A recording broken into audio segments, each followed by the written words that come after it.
noise. Make some noise. Come on.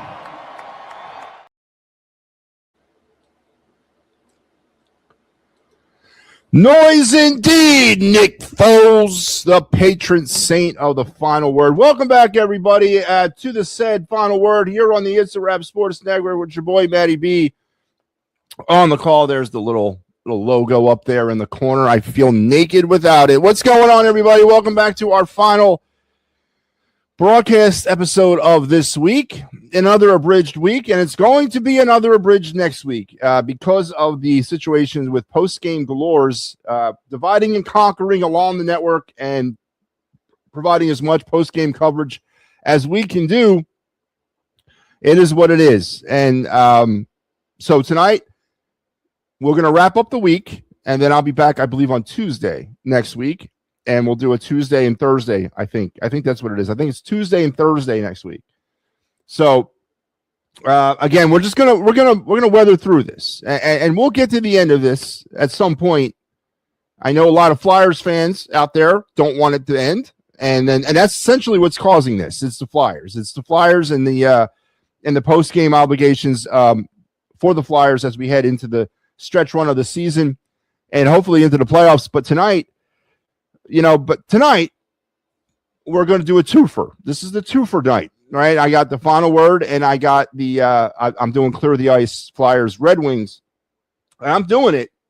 I know it's going to be a rough one. 6-3 was your final tonight in the Motor City.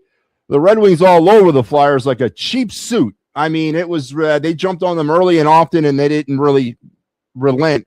I said earlier in the week, Detroit was going to play this game like a Game 7 in the Stanley Cup. And they did. They're chasing every last little point they can try to get their grimy little hands on.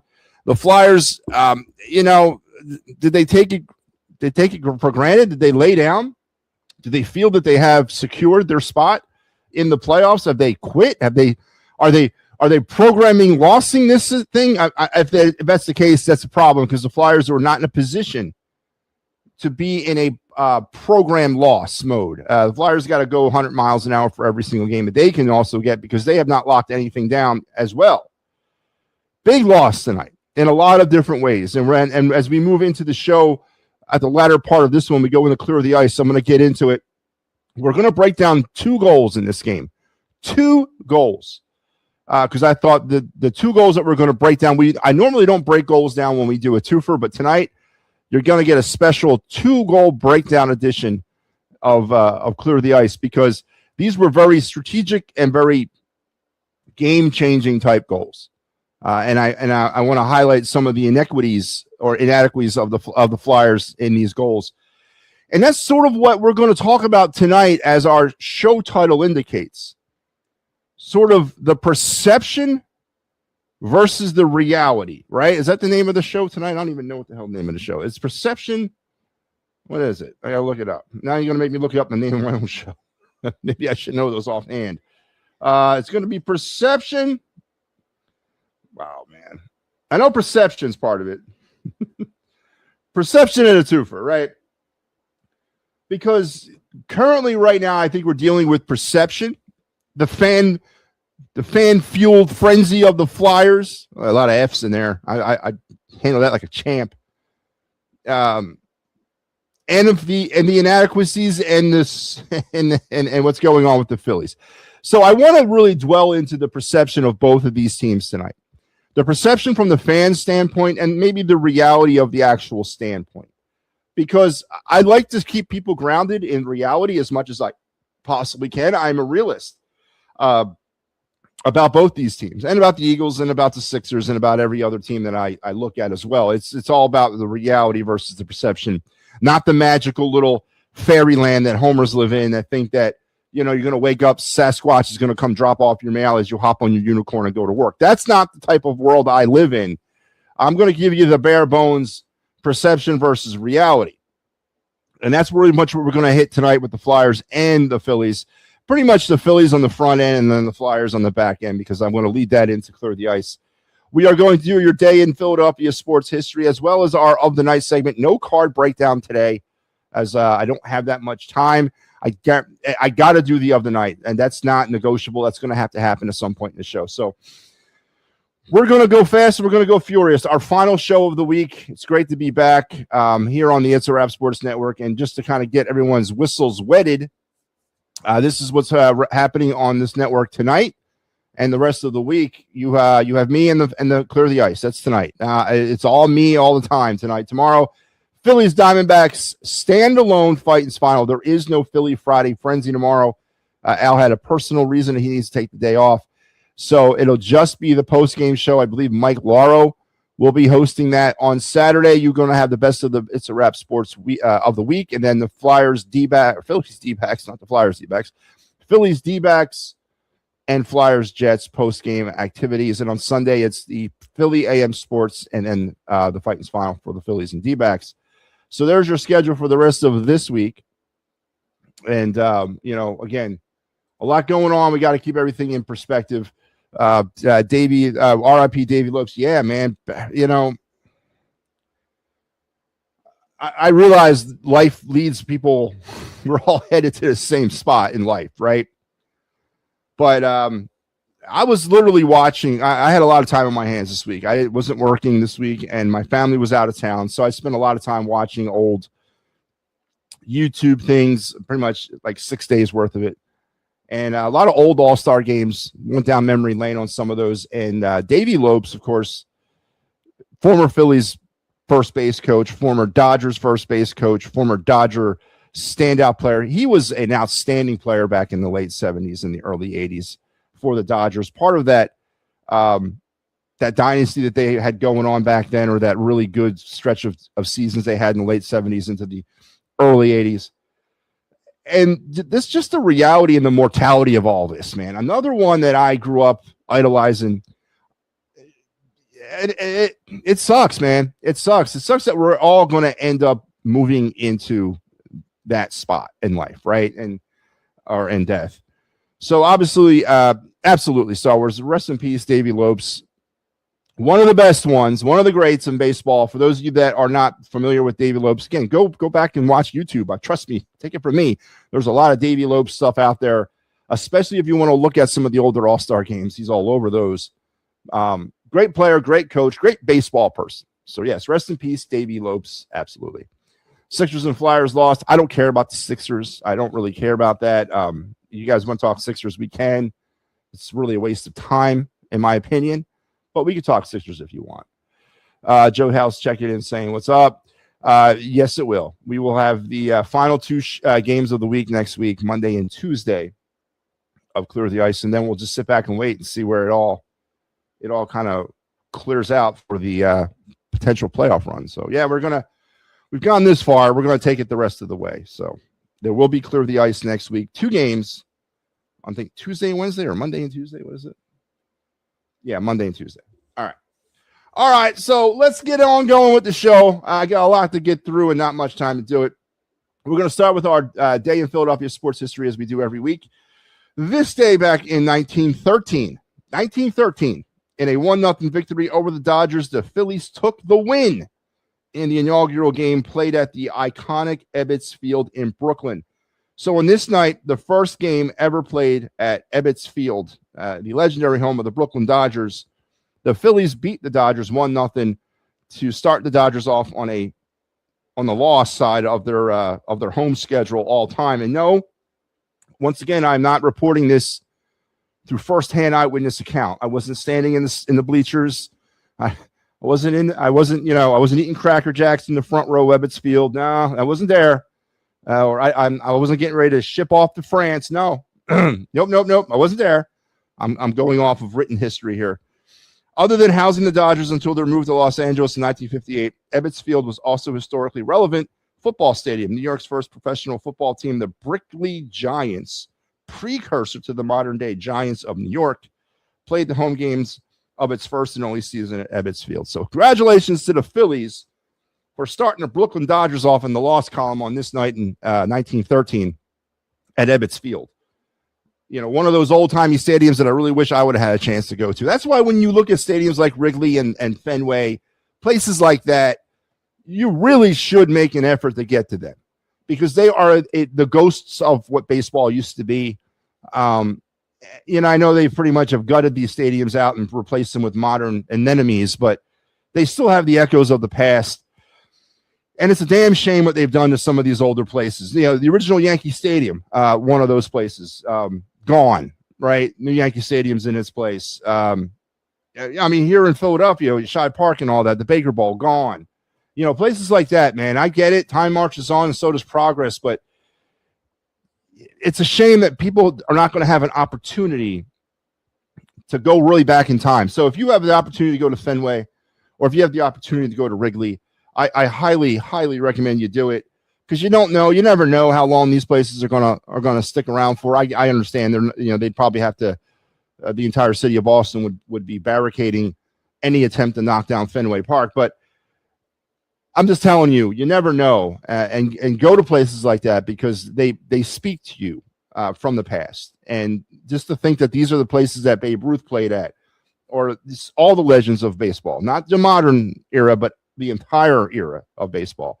It's absolutely a beautiful thing. And on this night, the Phillies handed the Brooklyn Dodgers their first ever loss at Ebbets Field back in 1913. And that is your day in Philadelphia sports history. Brought to you by the kind folks here at the It's a Rep Sports Network, creators of such great programming as the quintessential, the only destination for Flyers postgame, the Clear the Ice Show, a Flyers postgame show, live here directly after every single Flyers game. Tonight, you got me on the back end of this thing doing a twofer. I will come at you with Clear the Ice in a little bit. And on Saturday night, you got Mike Laro checking in against the Winnipeg Jets as the Flyers go on their final road game of the 25-26 regular season. I context that by saying regular season. And they must win out in Winnipeg. Must win. As the Flyers were unable to handle their business tonight and got throttled 6-3 by the streaky Red Wings. Dylan Larkin and Alex DeBrincat. Larkin's got 33 goals and DeBrincat's got 40 goals. How are you a team that's right now on the outside of the playoffs when you have scorers like that? I would kill for an Alex DeBrincat. Imagine what we would be like with an Alex DeBrincat on this team, or hell, a Dylan Larkin, or an Austin Matthews. I don't know, man. We'll get into that a little bit later on in the summer about potential John LeClair moment trades, but we will do some Clear the Ice here a little bit later on. So let's get into tonight's show. Perception and a twofer. Perception is different from reality. It is vastly different from reality in every walk of life: sports, family, love, business, work, school. Perception and reality are two different things that we grapple with on a daily basis. And in this city, when it comes to sports, Philadelphia sports, perception is clouded versus reality. It's almost like a constant battle of perception and reality. Everything from, to give you an example of what I mean, the perception is, or everyone's perception, or a lot of people's perception is that Jalen Hurts is an elite quarterback. The reality is an elite quarterback would never not complete a pass and a half of football in a game. And Jalen Hurts has done that twice in 2025. That's what I mean by the perception versus the reality. But it swings the other way as well. And I want to get into it tonight, especially with the Phillies and Flyers at extremely critical junctures of both their seasons at this point. The Phillies 12 games in. That's the perception, but the reality is about 512 games in of their season, and the Flyers streaking their way to breaking the 5-year playoff drought, hopefully this year. The perception is they're a young up-and-coming team. The reality is they're lacking a lot of key pieces to truly be a Stanley Cup contender. Again, that's the example of what we're going to do tonight with these two topics. We're going to speak the fan perception versus the reality of the team, and why. And I understand, and I want to hear more examples of why it's important, or why some fans believe pumping up, hyping up, perceptioning up your team is better than dealing with the reality of your team, because that's what we do here on a constant basis. We take something that is what it is to look at and touch and feel and we take it a whole other way. And I want to know why. Why are we in such, and I'm saying we, because I'm specifically talking about the Philadelphia sports fan here. Why is perception constantly, or reality constantly getting its ass whipped versus perception? And it goes both ways. And I'm not calling out the homers here. I'm not, because the realists sort of kind of do it too. They don't really, but there's two sides to this. There's absolutely two sides to this. And I'm not going to single out the homers tonight. I probably will at some point, but my intention is not to single them out. But so the Phillies right now, 12 games into a season, 6-6, you know, licking their wounds in a lot of ways, coming out of San Francisco, coming out of Colorado. They went on an interesting road trip. Winnable, 6 winnable games. I don't care about the House of Horror crap. And again, the perception is, well, we don't, you know, these are winnable games, but I'm sorry. The perception is we are cursed to go to San Francisco and play. It's a curse from God. We can't win in San Francisco. But the reality is the San Francisco Giants stink, right? But we're going to grapple around perception. We're going to tightly hold on to the perception that we can't win in San Francisco because of some voodoo god force that withholds us from winning. Colorado, we took 2 out of 3, should have swept. The Phillies really should have walked out of this West Coast trip at 6-0. And they should have. The perception of their team on paper is they're that kind of team. But the reality of what they are on the field has been and is such a different story. And I want to dwell into all of it here. And the biggest news story of this is fire Rob Thompson. Rob Thompson's got to go, right? The perception is Rob Thompson's asleep at the switch, can't run baseball, doesn't have a feel for the baseball game, runs it from a binder, emotionless slug. And the reality is all of those things. No, the reality though is, and I'm doing this for a certain way. The guy wins games, and he's won a lot of games in the 5 years that he's been here. But where are we with this? Where are we with the Rob Thompson debate? Is it legitimate to start talking about firing a manager 12 games into a season? Because that's the perception of this, that we're only 12 games in. But of course, the reality is we're about 512 games in. So a lot of people are going to tell you, there's no way you fire a manager 12 games in. There's just no way you do it. That's stupid. Some people are going to say, but we're not 12 games in. We're well more than 12 games in. And these are the same things that we deal with year after year with this team under Rob Thompson. Would firing Rob Thompson on April the 10th or April the 9th really change the outlook or course of the season? Don't know. Obviously, you can't answer that question unless you do it. Could the firing of Rob Thompson submarine the season in April? Don't know. Could very well do it, but we don't know because we haven't really done it. Should you be held back of fire? Should there be fear or trepidations around firing Rob Thompson? Absolutely not. Because of the just failed opportunity year after year after year. So you could take a standpoint of saying it can't be much worse than this, because I think the team on paper and the perception of this baseball team is that they are almost Freudian slip. They are a playoff caliber baseball team. But is that really the perception that the Phillies want to, convey to people? The perception that they want to convey is that they're a World Series competing baseball team. And you could, based on the numbers of these players and the histories of these players and where they've come from and what they've done in the past, you can make that argument that they are a World Series contending baseball team on paper. But the reality is it just hasn't worked out on the field.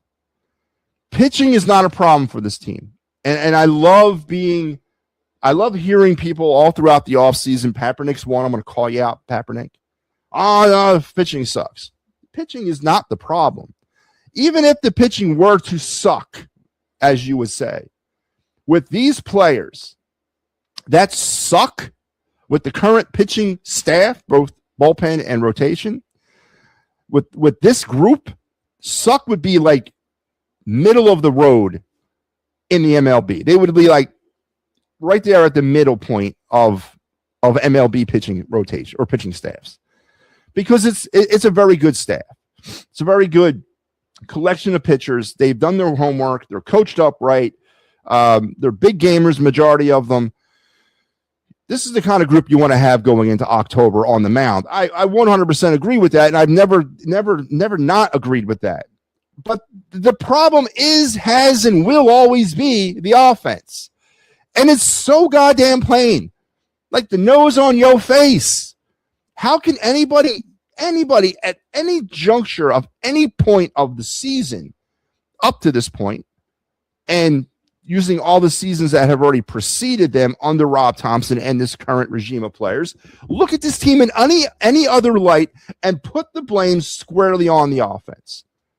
Because that's where it belongs. The underachieving offense that hasn't been able to live up to the expectations or the perception that we have of them, outside fan bases have of them, outside media outlets have of them, maybe themselves have of them. They have not lived up to that. But the reality is, we're stuck like Chuck with this group of offensive baseball players. So getting into the debates of whether or not we need to have Harper waive his no trade clause, or we need to kick Stott out of here, Bohm out of here, all legitimate conversations to be had in the future. But the reality of right now at this point in early April is they're not going nowhere, man. It's just not going to happen for one of about 1,000 different reasons. So in order to elicit change within the team, you're going to have to focus in on the coaching staff. That's the only thing you have to do, or you can do, to elicit change from an outcome that has become extremely predictable and extremely routine and extremely underwhelming and extremely pathetic offensively, because you're just not going to be able to do anything else. And then does the unthinkable happen? Now, I know there was no announcement made today, but we don't know. Something could have happened today. We'll probably, if we don't hear nothing by lunchtime tomorrow, obviously he has not been fired. I'm not anticipating a statement to be released by the Phillies, but would it be completely off the beaten path to wake up? Would you be upset or mad or concerned if you woke up tomorrow and the lead story was Rob Thompson out as Phillies manager, Don Mattingly named interim manager for the rest of the season? Now, I think it's interesting that Don Mattingly, who has made multiple statements about this, saying he has no interest in managing again. I'm not asking him to manage much longer. I just want him to do 2026. We can go find another manager next year, but I need someone to obviously hold down the fort. I think Mattingly would be the obvious replacement, even though he has stated he does not want to manage anymore. But I think if offered the job, I think he'd take it. And I think he'd be the best chance the Phillies would have to salvage 2026. Unless you're going to go outside the organization, which I don't know if you can do. I mean, you could do it.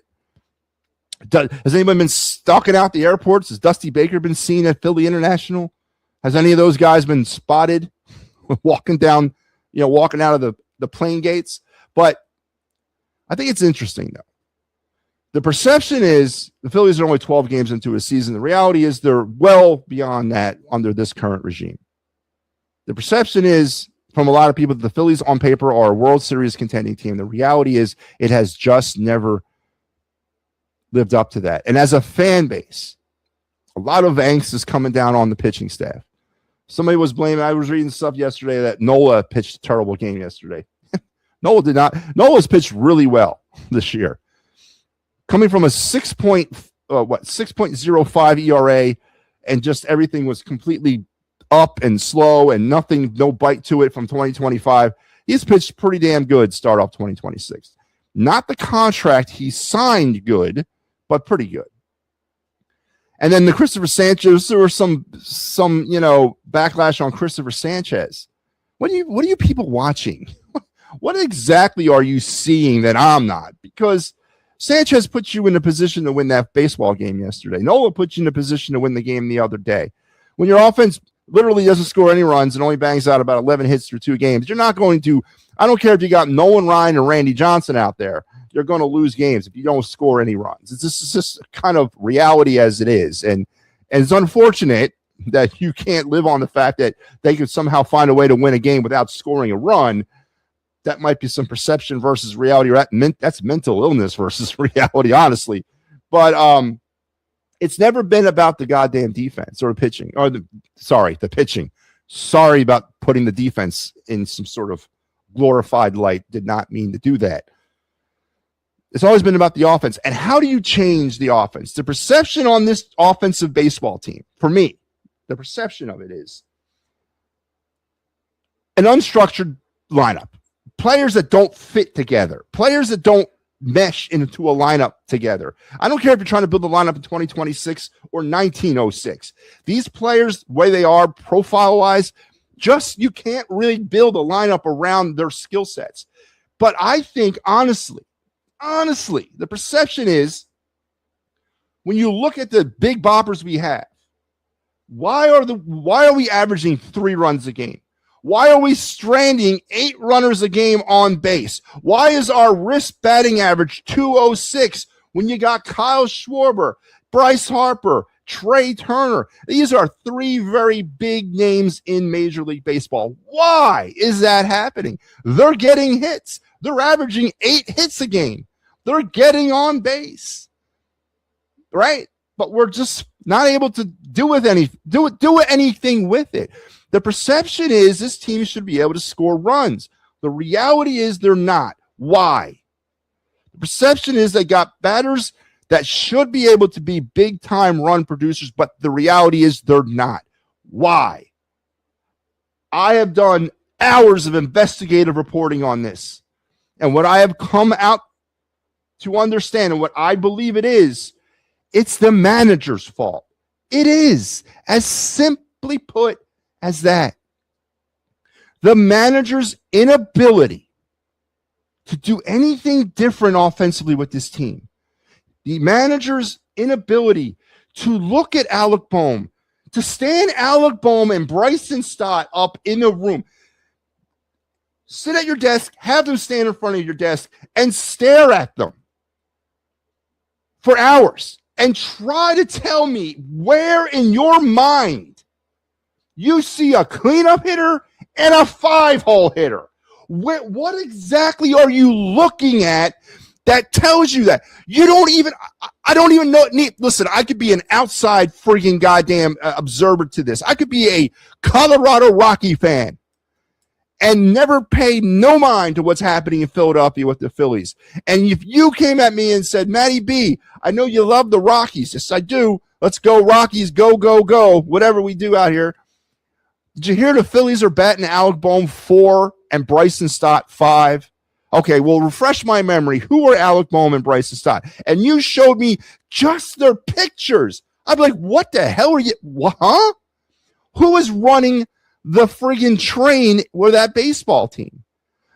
I get it. The team is mismatched with you don't have a 1 through 9 on that lineup. You don't. You got about 3 number 4 hitters. You got 2 6s, a 7, or 2 7s, a couple 8s. I understand it does not. They don't have a 6. They don't have a 2. We don't have a 5 or a 4. Well, we do have a 4. We don't have a 6. We don't have a 5, and we don't have a 2. I think that's legit, right? But to sit here and try to Alec Bohm or Bryson Stott being anything but bottom end of your lineup. And listen, if I looked at Alec Bohm's numbers and I looked at the rest of the lineup and I said, well, they're lacking a 2-hitter right now. So either if they don't want to move Crawford up to the leadoff hole or leadoff spot, then okay. Then move Bowman to the 2-hole because he doesn't strike out much, right? He makes contact with the ball. He may not get many hits, but he puts the ball in play. But to try to sell the people, to sell us on Alec Bohm and Bryson Stott 4 and 5, I don't understand why the city of Philadelphia is not in complete meltdown mode over this. And we knew it coming out of spring training. We knew it on the final day when they had their game against the Rays. They put out the roster, and then that idiot says, well, you know what? No, this might be what the lineup looks like for opening day. Damn near fell out my chair when he said that. Because at that point, I had to start wrapping my head around Bryson Stott batting fifth. Batting fifth. And what is Rob Thompson? Now, Bryson Stott's batting around 186. And he's been pulled out of multiple games throughout the season in late inning situations for matchups. Rob Thompson is reinventing baseball. Right? You guys really don't know how lucky you are. You're seeing historical stuff right now from this buffoon, right? Not only does he not see the clear violation of having Bowman, Stott 4 and 5, but he's going out now and he's removing Stott for a pinch hitter for a matchup late in the game. Like Stott was batting 9th or 8th, because that's what you do. When was the first, last, and only time you've ever heard of the 5-hole hitter being taken out late in the game because of a matchup? You're seeing history, folks. You're seeing criminal, negligent, incompetent, ignorant-ass baseball history portrayed by Rob Thompson. So I asked the question, would you be upset tomorrow if the Phillies ganked Rob Thompson? And would Don Mattingly be so bad? Because I'm not asking Don Mattingly or anybody else to come in here and rewrite the friggin' wheel. But I am asking him to do one thing. Create me an actual lineup. An actual baseball lineup that makes sense. Because offensively, the players are who they are. There's no magic wand we're going to wave. They're going to do this the rest of their time here together because they've done it for 4 years preceding that. They're not changing their baseball profiles, their DNA. This is what they are. They are a 230, 240 runners in scoring position baseball team.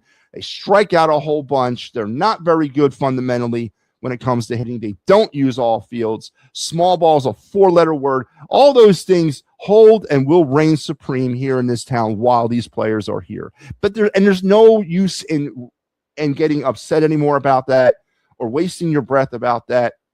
It is what it is. We can complain with Dave Dombrowski at the end of this season when he should get fired when they don't win the World Series again. That's a conversation best held for October.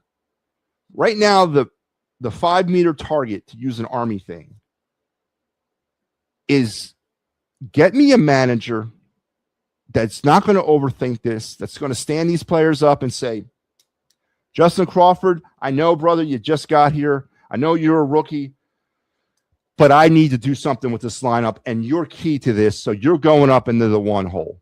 Congratulations. Training's over. You're now leading off. That's where you're going to be batting the majority of your career, so guess what? We're going to start that right now.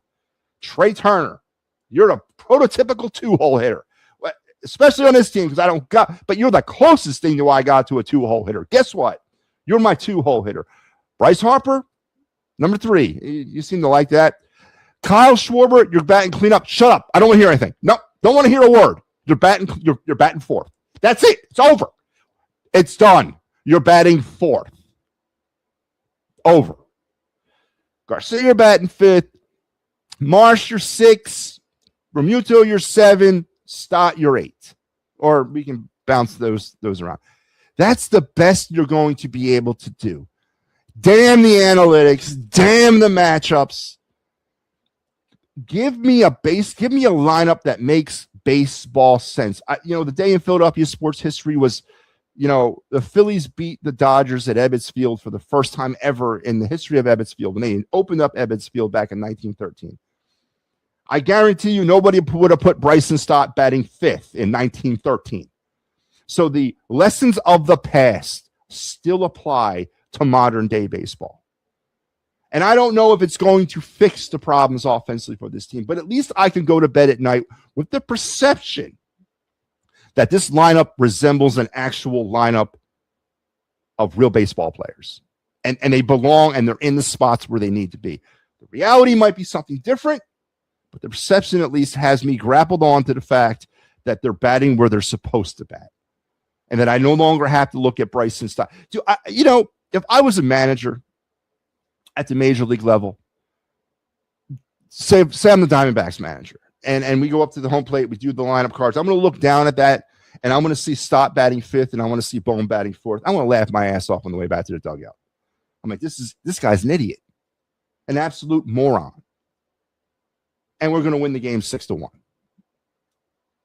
So perception versus reality. Is Rob Thompson, has he worn out his welcome? Is it time to make a move, or is 12 games too soon into a season? But again, it depends on what side of that coin you come out on, because it's not 12 games. The reality is it's not 12. The perception is that it's 12. The reality is it's far more than 12. So where do you guys come out on that, man? That was a long rant. Pink Slip, the Canadian buffoon. The only people who are going to fear Robbie being fired are Harper and Schwarber, because a real manager would put these two in the lineup where they belong. Phillies have one main player out in Wheeler and in fourth place, and the Braves have two out of their starting pitchers on currently. Yeah, Kaepernick, again, the perception of that is what it is. The reality of it is it's friggin' April. I have not looked at the standings, and I won't. I refuse to. I have not. I would not complain if the Phillies pink slip the buffoon tomorrow. I mean, Robbie must have picks. If Middleton is reason he must have a job. I don't know. I don't know about that. But the perception is, maybe that's what the perception is. Robbie's got naked picture of John Middleton. All right, we're going to open up the phone lines, but I want to caution you, if you're going to get in now, because I do got to transition at some point over to clear the ice. So, Phillies, are we at the point where it's time to make a move? Is it time? Is it a legitimate time in this season at 12 games in to make a move? And would you honestly, I mean, let's face it, would anybody would wake up tomorrow and be upset if Rob Thompson got fired tomorrow? If, as I said, as part of your morning coffee or whatever your morning routine is, that the news of Rob Thompson's firing worked its way into your routine, would you actually be upset? I don't think anybody would. Honestly, don't think anybody would, because the perception of 12 games is not the reality. So, I don't know. Anyway, let's go to the phone lines. And my end, Joe Hale will lead us off tonight. Joe, what's going on? How are you? I'm doing well, Joe. How are you? I'm not pissed the Flyers lost. Here's why. You said perception. Nobody picked them to go over 500. Am I right? Not even you guys. No. Well, I don't know what I picked them. I forget that. No, listen. See, that's not what I kind of meant. But your perception is fine. I know there's a lot of people out there that are feeling that way. That, you know, this is all free chicken right now because no one expected them to be at this position. I agree with you. But the way they lost tonight, it's a little concerning, Joe. Yes, it is. But look at the record after a loss this year. They bounced back. They had the mentality to play. I'm saying it wrong. Mr. Porter Martone is a foreigner making. He's looking good, man. Yeah, looking good. Who's that guy that they signed today? So they, what's his name? Jack Berglund. He's a former draft pick coming over from Sweden. Finished out whatever his season was over there and has signed his ELC. So his pro career has now begun. And he signed with the Lehigh Valley Phantoms. Well, he signed with the Flyers, but they assigned him to the Phantoms. Yes. Is he gonna be a scorer? Well, the problem with a player like that is he's coming off of European ice, and he's a forward. He's a fast forward, but European ice is a lot different than North American ice in terms of dimensions and all that. They're probably going to take their time with him, but I think they would like for him to be a scorer. I think his ceiling is about a second line guy, but his reality might be a third liner. But yeah, no, he's a scorer. That's what he is. Is he a center? No, he's a winger. I was going to say goodbye, Coots. Nice knowing you. No, I wouldn't. Well, I don't disagree with goodbye, Coots, but not for Berglund. Not next year. Berglund's going to finish the season with Lehigh, and he's going to start the season with Lehigh next year. I don't see him ready for the Flyers at this stage right now. Go back to Sweden. What's that? They said he can go back to Sweden. I got to look at that if he's on one of those types of contracts. But typically, I gotta look at that. That might be there is a chance to do that, but I don't think the Flyers would bring him over just for what 6 games in a playoff run. You know, I don't know if they would do that. Okay. Yeah, and the Flyers also got some good news coming out of a loss. Columbus also lost. Yeah. Now, again, listen, this does not sink their season. I agree. I mean, the Flyers more than likely, unless they have an epic meltdown the last 3 games, they're going. They're going to get in. I don't know what position they're going to be, but they're going to find their way into the playoffs. The mission accomplished. They're going to get there. That's not what I mean. I don't expect them to win them all, but tonight's game put out a lot of Joe. Their special teams might be the worst in the National Hockey League. All right, I think it's that's a major problem. And I've never seen a team. The Flyers are 78% effective on the penalty kill. That's terrible. If you're an NHL team and you're not operating around the 80 percentile, and you're an NHL playoff team and you're not operating around the 80 percentile, that's alarming. They gave up another shorthanded goal tonight. They've given up 5 shorthanded goals this season. Their power play is 1 for 6, Joe, on the power play. 1 for 6. And horrendous. They only killed 1 penalty. They gave up 3 power play goals and a shorthanded goal. Their special teams is special, all right. I can see the Flyers going 2-1. 2-1 where? The last 3? Yes. I can see. Where's the loss? Carolina. Well, maybe Carolina has nothing to play for. Maybe Montreal has nothing to play for at that point. Maybe they've resigned themselves in their position and they don't care. They might. But the playoffs probably don't start until Saturday. A week from Saturday is probably when the Eastern Conference playoffs will start. So I don't know. Maybe they play their players, they rest them. I don't know what they'll do. Somebody said Friday, but I'm not sure. Well, the season ends on Thursday. That's the final games of the season. Okay. I don't know if they'd have that quick of a turnaround. They probably would. In years past, they've used Saturday and Sunday as the launch points of the playoffs. So they, I don't know. I don't know if they're slaves to TV and all that. I would do that if I was the NHL. Why not? The weekend. I'm gonna pull a mic. I've been looking at Columbus's schedule, and they have a crucial back-to-back. They play Boston Sunday, and they play the Canadiens Saturday. Yeah, I believe the Flyers have done amazing since the Olympic break. They put themselves in this position. They fought their way back from the abyss. They put themselves in a great spot.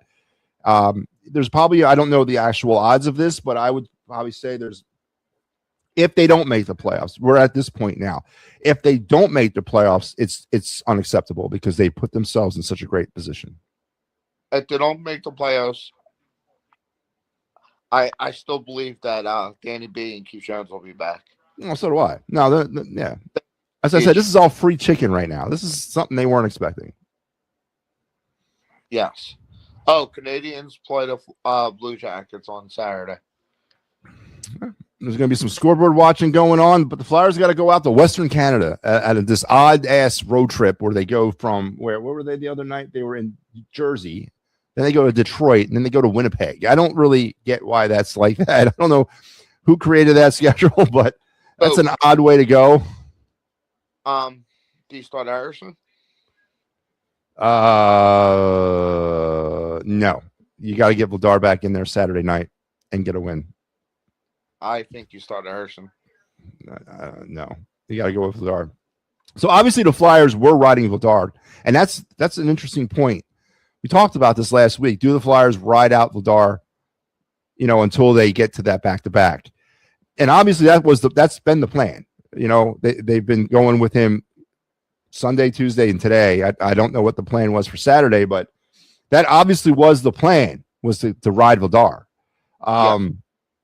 So has that backfired? Dan Vladar looked terrible tonight.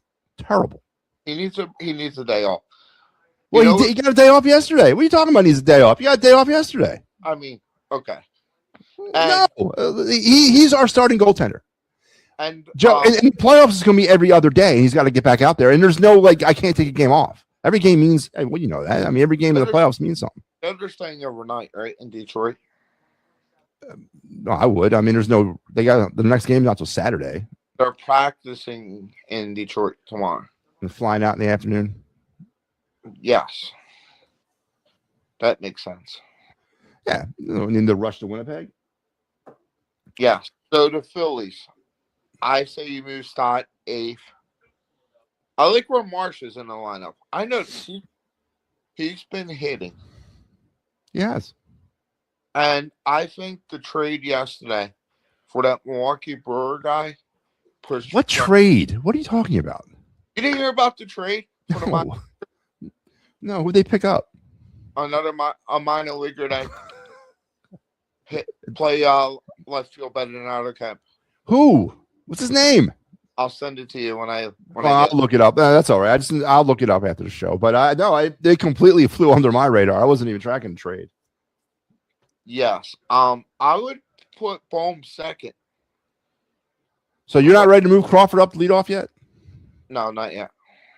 What are you waiting for? What do you need to see?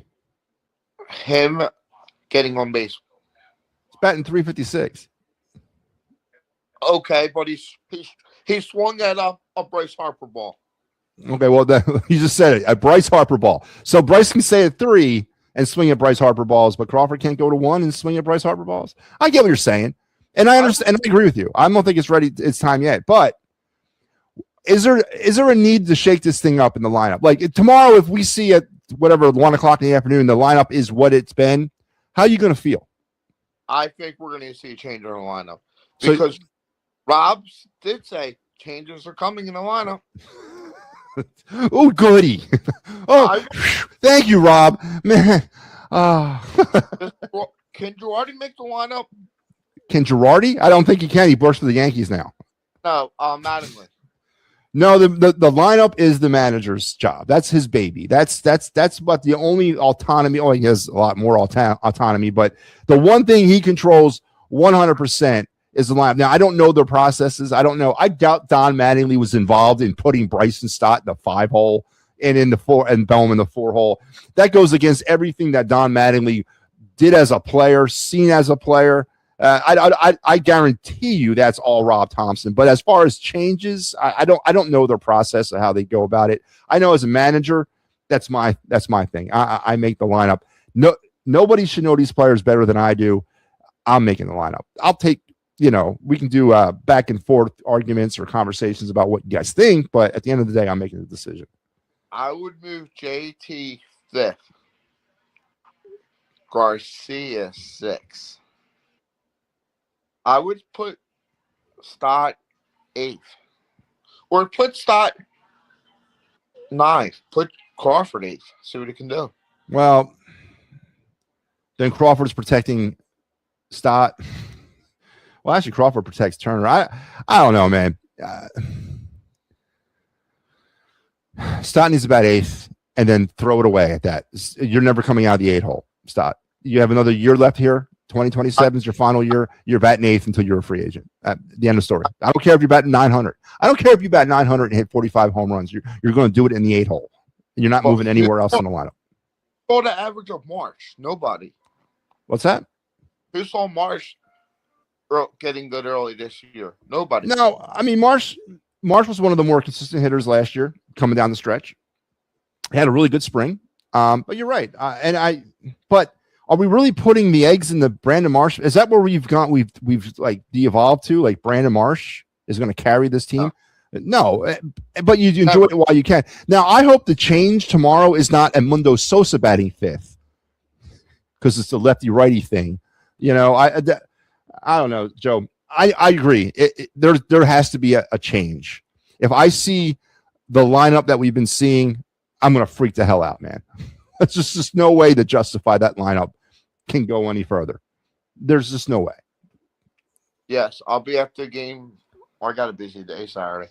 I'm going to the Phillies game Saturday, and I'm going to the Wings game. Oh, okay. So you're just hanging out in the arena the whole time? Yeah. Or in the complex. So what time is the Wings game?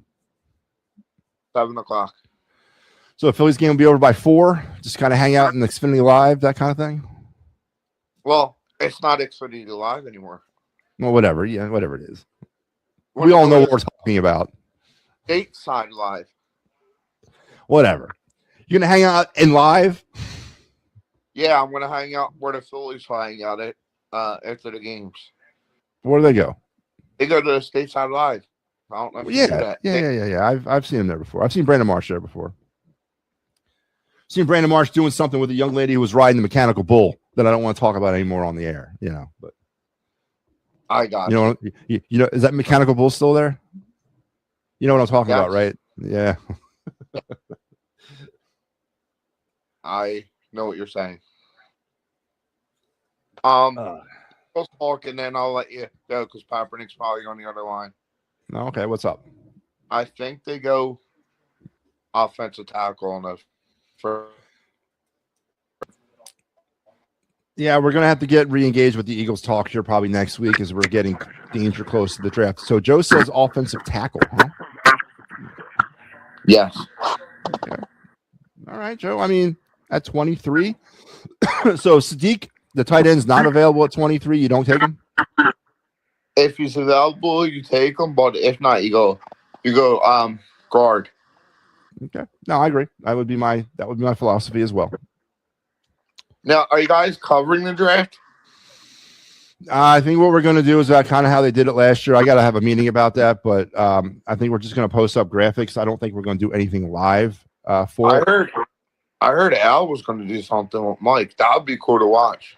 Well, what I think they were talking about was sitting together, watching the draft together. That would be cool to watch that if. Yeah, but listen, it would be, but we'll talk about it. But I think what they're going to do is watch it together and then just react through graphics and stuff on our social media. I don't know yet. We got to talk about it. I don't have the staff to do stuff like that yet, but we'll see. At least the Eagles pick. What, just come on for just 23 and that's it? We'll see. Yeah, we'll see what we can do. Maybe we'll do something like that. All right. Have a good weekend. You too, Joe Hale. It's always we'll talk next week. Joe Hale, the man, the myth, the legend. Yeah, that mechanical bull, man. For those of you who know, you all know what I'm talking about. Down there, Xfinity. I think everybody has their mechanical bull story. But all right, let's continue on with the phone calls. Mike Kaepernick, what's up? I have no mechanical bull stories, but do you know what I'm talking about? Have you been to Xfinity Live, right? No. So if you go to Xfinity Live, the main bar off to the right, there's this mechanical bull that they use in inappropriate ways. Let's just put it to you that way. Yeah. I know. I just don't have a mechanical bull story. Everybody does, man. Everyone has their. I thought everybody had one of those. Well, I'm not everybody, I guess. So the Phillies did make a trade yesterday. They acquired outfielder Stuart Baroa from the Milwaukee Brewers in exchange for cash considerations. He's a 26-year-old. Well, he's a 26-year-old switch hitter. Okay, 26 years old. Okay. Yeah, and then they DFA'd right-hand pitcher Yoniel Curet. So they make room for. He went to Lehigh Valley. Is that where he went? Yeah. So they had to get rid of somebody on the island. So let me think about this. Let me just see this. So we trade for this kid who's a journeyman, we'll say, to replace Otto Kemp, who can't play the outfield. When you have you have Nori, the other guy, the right hand power back kid. Oh shit, what's his name? Yeah, Dela Cruz. Yeah, Dela Cruz. Yep. And then you got Rincones Jr. Oh, but we're just gonna bottom of the barrel and just let him be the platoon guy to play left field because Marsh can't hit left-handed batters. And Kemp can't play defense in the outfield. That's right. So they're going to put another guy out there who's probably horrible too. It's a mess. Listen, so our outfield comprised of one player who can't hit left-handed offensively and another player who can't play defense in the outfield. But my God! But here's the thing. But here's the problem with that. Just leave Marsh play every day. Yeah, that's what I would do. Yeah. Let him play every day. He's your best option. Yeah. No, I agree. The Phillies lineup should be what you were saying. It should. Crawford, Turner, Harper, Schwarber, Garcia, Baum, Marsh, JT, Stott. That's it right there. That's the. Look, it ain't. Mattingly, like I've been saying, I would quit this team right now. He's about to be the manager. Well, is it worth it? Is it really worth it? I mean. And then, look, I know Nola pitched good yesterday, and the offense didn't show up. But he did give up another home run. That's 3. Yep. I mean, he gave up 18 in how many games last year? Whatever it was, in his very limited at work, he gave up 18. The year before that, he gave up 32. I got you, man. Listen, I hear you. This team, I know it's the offense. I know that. We know you need your pitching. But Noah hasn't pitched. Look, he's a high pitch count guy. He rolls into the 5th inning with 100 pitches. That's horrible. It's terrible. That's horrible. Now you're adding Taijuan Walker to the mix. If Taijuan Walker shits the bucket, who are they putting in there? Who's who? If Wheeler ain't back, who is their number 4 pitcher? They have none. It'll be a AAA guy. It'll be a Elaine Ringel. It'll be Seth Johnson. It'll be one of those guys that will come up, get his ass handed to him for a couple of games, and then go back down. Yeah, I got you, man. No, I hear you. That's my point. And see, that's why, like, when I say, like, go in on a Scooble or Skeens, I mean Skeens. I'm not saying to be sarcastic or joking around. Think about this. Wheeler out. If you had Skeens, you'd have Skeens is your 1. Your 2 is Sanchez, Luzardo, Nola, your 4, Painter. So you see where I'm going with that? Oh yeah, they're hoping they're going to rush Wheeler back. I'm telling you this right now. Oh, I think so too. And I think it's going to bite them in the ass. I agree. I've said this from the outset that they should. But here's the thing, and I come out a little differently than you on the pitching. We've always had this battle. I still think the Phillies pitching, even in the state that it's in right now, starting wise, is top 5 in MLB. I really do. With Taijuan Walker, even with the high pitch count Nola. But listen, Papernick, when you're scoring 3 runs a game, I don't know about top 5. I don't know about top 5. Yeah, I think they are. Top 10 MLB, top 5 National League. Okay. They're scoring 3 runs a game. Okay. They're batting .206 with runners in scoring position. They're leaving 8 runners a game on base. That's the problem. That is the root of the problem. And to try to micro analyze it down to the pitching, is the pitching perfect? No, but it is definitely a pitching staff and a rotation and a bullpen that can keep you in games, and you're supposed to, with your $89 billion payroll that you have, be able to score more than 3 runs a game. Yeah, I'm with you on that. But I want to make this as clear as can be. You know, the Phillies only have one main player they're missing. That's Wheeler. Mm-hmm. That's it. Yep. The Braves don't have Strider. They don't have the other guy with the goofy last name. They lost 2 others, and they're in first place. And Jackson Profar suspended for the year. And they're in first place right now. Yeah. What is the Phillies' excuse? There is none. I keep saying this. We're banking on the Braves to be hurt, and the Phillies will do this, do that. The Braves are going to be hurt every year like that, and they figure out ways to win. This team, man, God forbid if Schwarber went down. God forbid that. This team really be up shit's creek without paddle. They'd be in trouble. Your DH. I mean, well, and you know, to go back to this, Crawford should be leading off. Lead his ass off. I agree. If you really want to, if you want to shake things up in that lineup, lead him off. Yeah, you're absolutely right. Because then it's the lineup up correctly. You know what I mean? I just watched this thing, a little real Kenny Lofton. He was on Up in Smoke, Matt Barnes and Steven Jackson's thing, their podcast. He said when him and Ricky Henderson, when they were just, these were the guys doing all the stealing. Ricky started all that stuff, him, Lou Brock, Willie McGee, all that. But it all came down. Vince Coleman. You caused havoc. Crawford led the what he had. He's a base stealer. Lead them all. Turner, 43 base stolen stealer. bases. 43 last year. Yep. Picture them two guys on base at the same time. Or one's on first. You know how many Crawford has stolen bases he has this year? None. 0. One. No, he's got one. One? Oh, he's got one. Oh, I'm shocked. He's got one. I'm shocked. That's criminal in itself too. That's Robbie. That's all about Robbie. That's all Rob Thompson. Well, you know why, right? Because if there's a left-handed batter up, you gotta leave the hole open. Well, baseball's changed. I don't think the Phillies have caught up to this. Just let them throw the ball over there like 3-4 times. Then they can't do nothing. It's done after that. So you take the bat out of Turner's hand. You take the bat out of Turner's hand. You put it in Schwarber's hand. I don't understand that. I hear what you're saying, but that makes no sense to me. Take the bat out of Turner's hand. Fine. Then you got Schwarber coming up with 2 runners on. No, yeah, I would still steal. I'd still steal. Exactly. Yes. You still steal. That's Rob Thompson. That's 100% Rob Thompson.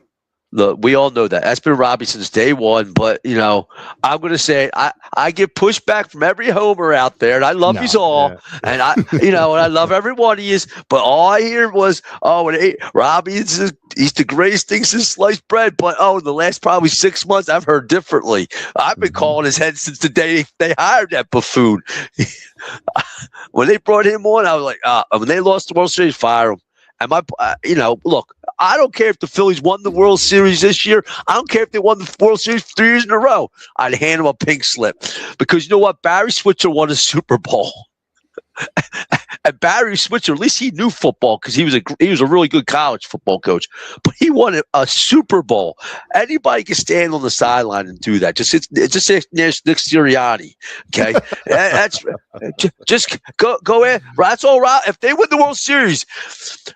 That means Robbie lost control. Robbie lost total control. They gave it all to Don Mattingly, whoever's got the brain back there, and Robbie's just going with the calls because right now this ship is all Robbie. This is not Mattingly. This ain't Kevin Long. This ain't nobody. And the buffoon owner sitting up there, he can't see this. That's an eye test. And that's where the perception of this. It's not 12 games in. It's 512, right? This is Rob Thompson in a snapshot. This is definitely a conversation that has to be had at this stage of the season based on how the team is playing. It's nothing to do with 12 games. And the homers will go there. Oh, it's only been 12 games. No, it's not. It's not been 12 games. It's been 512. You got to stop thinking that way because this is exactly what we've been dealing with year after year after year. It's heading down the same path that has led nowhere in the postseason.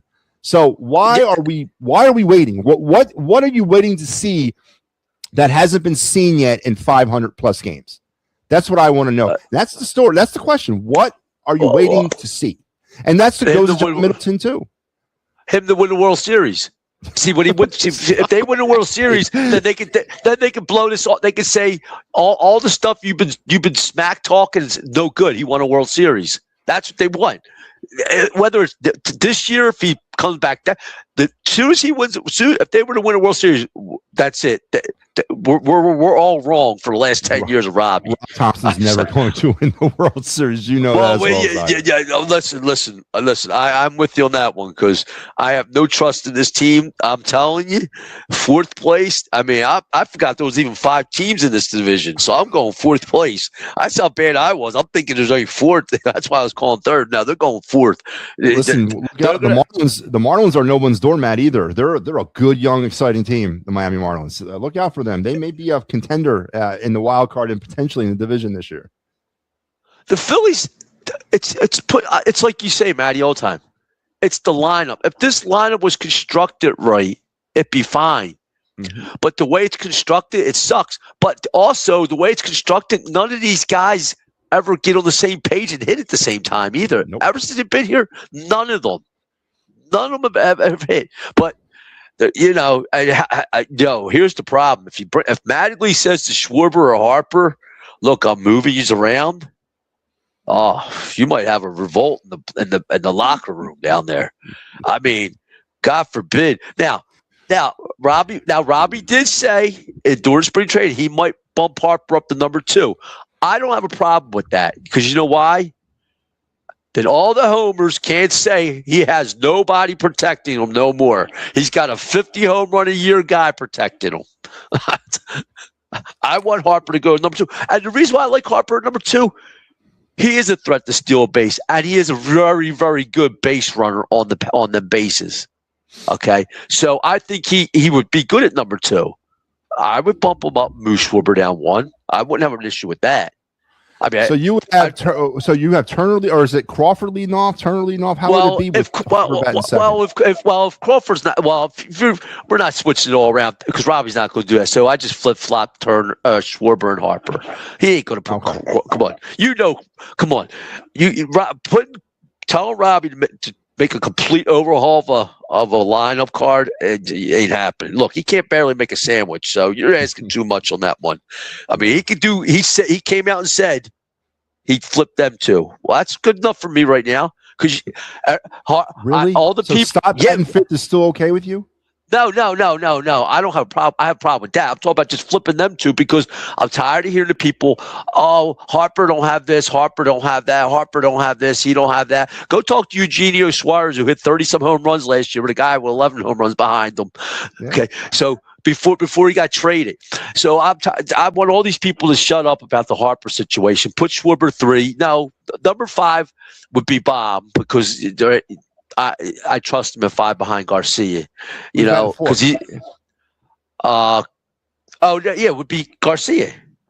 So you'd have Garcia 4, Bomb 5, Marsh 6, JT 7, 8, Stott 9, Crawford. Yeah, because Robbie ain't going to overhaul the whole thing. He's not going to do that. No. So he came out and said he flipped them 2 around, which I would have no problem because I actually think Harper would have a better season batting in front of Schwarber, whether it's 3 or at 2, with Schwarber at 4th or 3rd, because Harper puts too much pressure on himself up there to try to one up Schwarber. I'll stand by that. He always wants to one up that guy. And I get it. It's competition. I get it. I understand it. But when you can't catch up to the fastball or, your violent swing is going to put you down for a few games because you're trying to do something, just go up there and do it naturally. You said you're going to take more walks this year. Back to the dugout? He said a lot. No, he said he's going to be, it's okay. Now, I'm going to ask you a question to get off the Harper situation. I want to ask you this. You look at Christopher Sanchez, you look at Luzardo. Do you think if the Phillies were to bring in Steve Carlton to teach them guys how to throw that slider he had, what do you think about that? I think it would work more so with Sanchez than with Luzardo because I think one of the things that I thought made that slider like unhittable was the build of Carlton, that slender, tall build. And the high leg kick, and the real high leg kick, and that's Sanchez right there. That's the leg, that's the body type. I think that would be devastating because what's Sanchez fastball 92, 93. I mean, it's not all that world beating. That's not where I think he hits like 95, 96 when he wants to. But it's the off speed stuff that he lives with, and if he can get a sweeping curve or a sweeping slider over that outside edge, he would be a Cy Young Award winner every year. If he could work the reason why I say that because you have him, you have Carlton, and you have Hamels. You have access to 2 of the best left-handed pitchers the Phillies probably ever had. No, I agree. They should be down there teaching these guys. Just on the bring Carlton especially. I mean, God, that pitch when he threw that slider, and that was ugly. That was ugly. Of course, the slider was the first one to go, and then that was the end of Carlton's career. But but when it was working, it was working.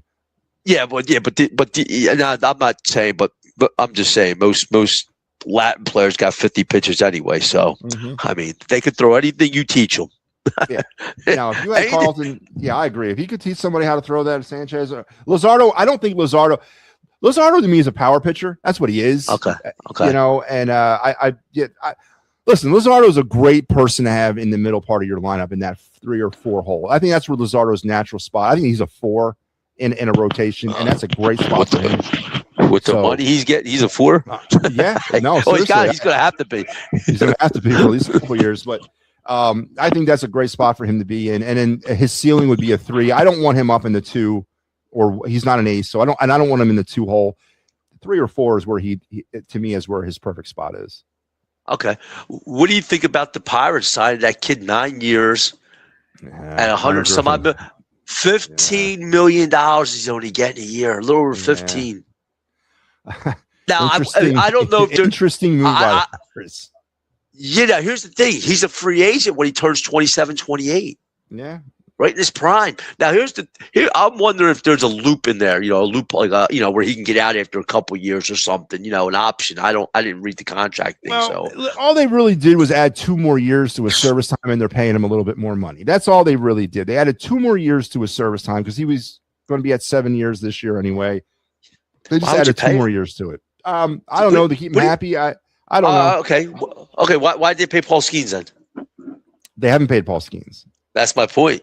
I don't think they can afford Paul Skeens. That's the problem. I don't think he wants to stay there. I think Paul Skeens wants out of Pittsburgh in a bad way.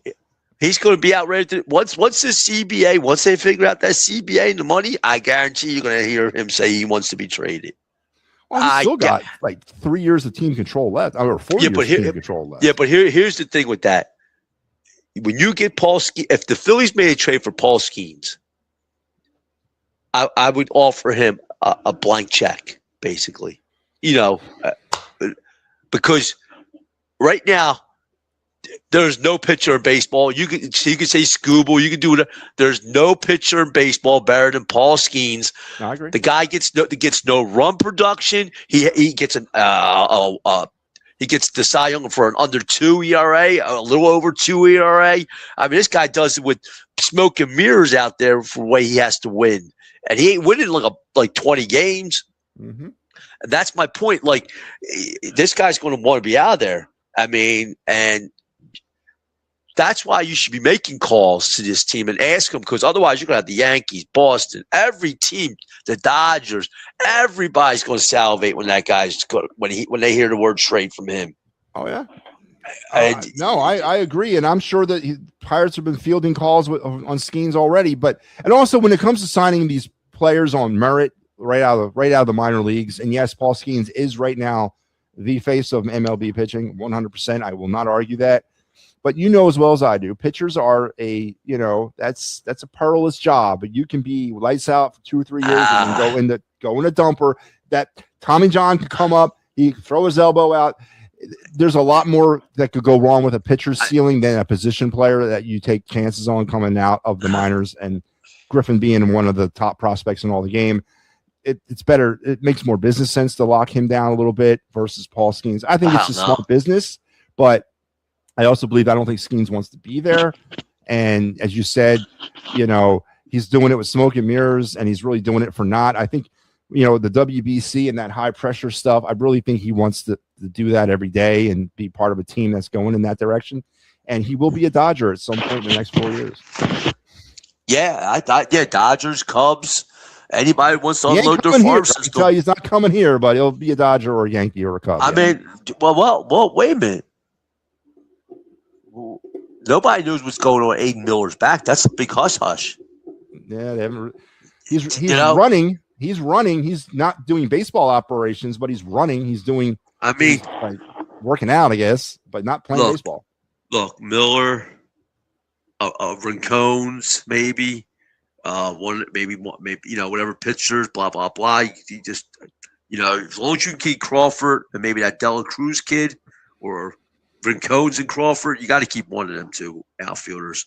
Maybe put a huge package together. I mean, that's what I would do.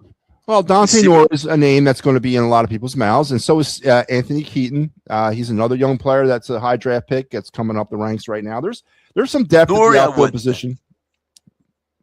No, you wouldn't trade. I don't know. I guess if it means if you can keep a Dela Cruz or you got to keep one of them 3 of them outfielders. Dela Cruz is a journeyman at this point in his career. They're going to keep him because he's cheap. I guarantee you, Nori might get. I think Nori gets moved at the deadline. Dela Cruz is drafted by the Phillies. Brian Dela Cruz. No, the Dela Cruz that's on the Phillies is a journeyman. He used to play for the Marlins. He's been around. Wait. There's another one that was drafted. His name is not Dela Cruz, but there's multiple Raconuses in the Phillies organization. But the Dela Cruz you're talking about that's playing for AAA is the journeyman Brian Dela Cruz. It's been around. Okay, so why don't they bring him up then? I don't understand why they very soon. But he'll be here some point this year. Yes. I like Otto Kemp. I do. I don't want people to think I don't like him. I like him too, but he can't play the outfield. That's the problem right there. He's demonstrated already. He's a utility guy, just for the infield. That's it. And that's okay. That's 100% fine.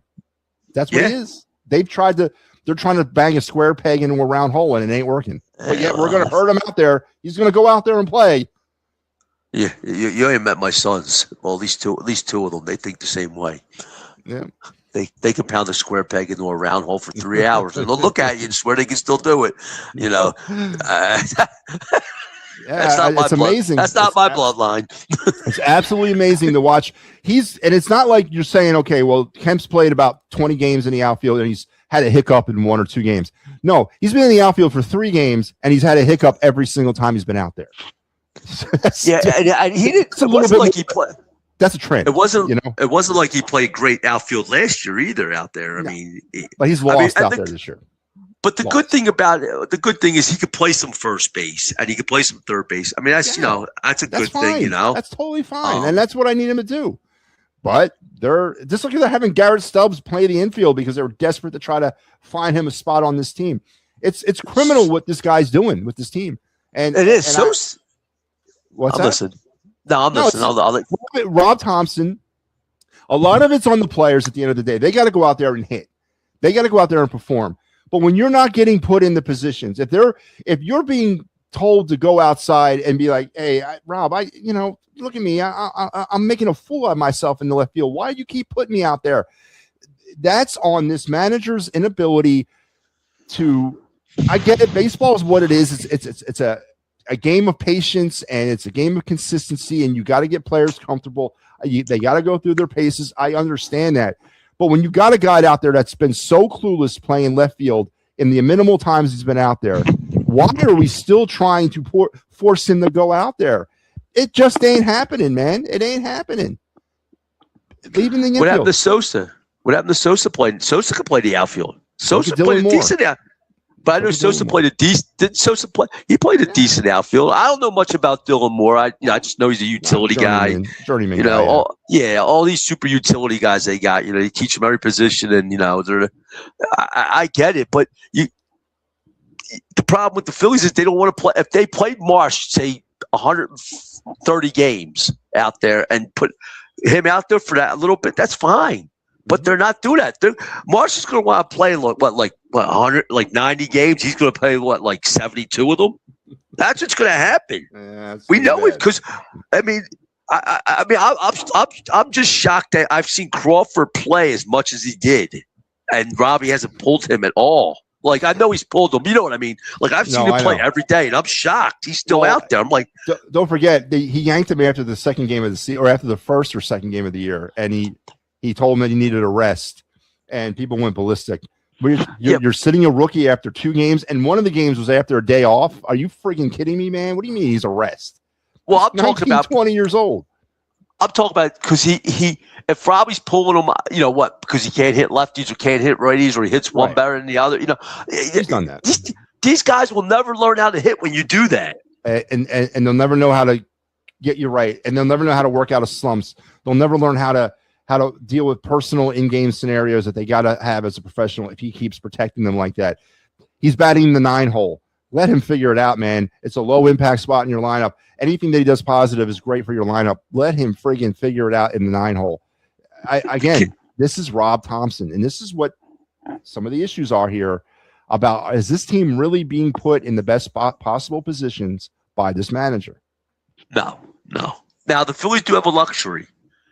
I see Crawford. He had a couple miscues with the center field. you can always move Marsh over to there if you want to, because Marsh is a really good defender. He's a really good defender. So you have that luxury. If it comes out, you can always say, Crawford, we're going to put you on left. Let Marsh run. He's more acclimated with it. It's easier. I think I would maybe want to see that if there's a little bit more, with Crawford misjudging balls and different things. And I know he hasn't played out there. You know what I mean? Here's another thing. Where's Gary Maddox? Why did they have Gary Maddox working with these guys? You got a guy. I saw Gary last summer, actually. This guy could be working with them. Where's Rowan? When he was there, Aaron Rowan. I mean, I think of these guys. I mean, these guys. I want to leave you with this. I think the greatest catch I ever saw was Aaron Rowan's catch. I will stand by that. For a guy to bash his face, hold on to the ball. I'm talking, baby. He did damage to his face. This wasn't. This wasn't.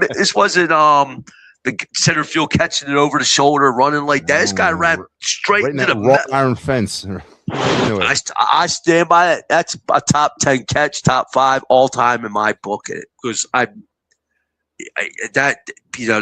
right there. I understand running in the walls. He's running into a metal fence where he got a bust, but he broke his nose or something. He did. Yeah, knocked a couple teeth out. Maybe. Yeah, he broke his nose. I know that, and I think he knocked out some teeth. And he held the ball. Yep. And the Phillies fans love him for that. Oh yeah, he could have backed 200 for the rest of his career, and they'll still love him for that. It's a shame that he didn't stick around for 08, man. It really is. It's a shame they couldn't find a way to keep him around for 08. That would have been nice. Yeah, well, I mean, listen, if he was playing today, man, they keep everybody, as you can tell. Stubbs. I mean, they don't get rid of people anymore. Yeah, no, I hear you. I mean, all you have to do is get Robbie to be your man crush.